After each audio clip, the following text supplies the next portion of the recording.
រឿងនេះងាយហើយនឹងបងធ្លាប់សាសងចងក្រងសេចក្តីស្នេហា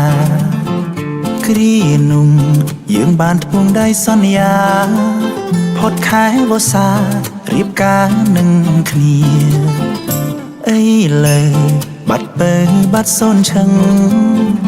បាត់ដុំនឹងប្រលឹងមិនឃើញវិលវ័យចាំបាត់ស្ងាត់សូនអូនអើយអូនស្រីរឿងមួយមានថ្មីចោលបងទៅហើយ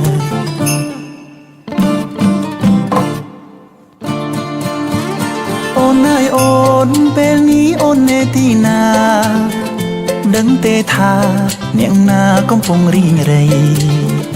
គឺរូបបងដែលនៅរងចាំពីស័យ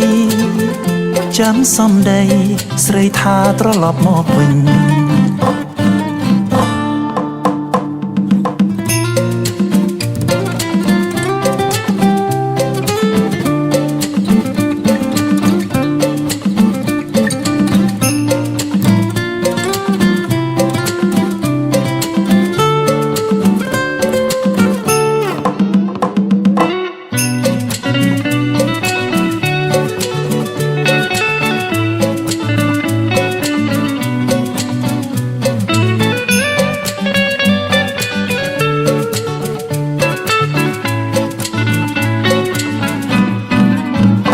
បងងាយត្រានត្រៃអូនតាមគ្រួសារ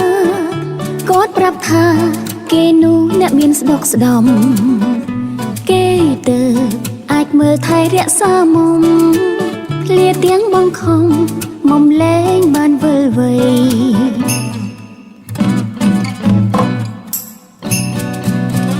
បងថ្ងៃថ្ងៃនេះអូនចូលរោងការបាយផ្កាស្លាប្រគុំបៃខនចងដៃសុំទោសផងសុំបងកុំចាំអូនអីជ្រើសអ្នកថ្មីចុះណាបង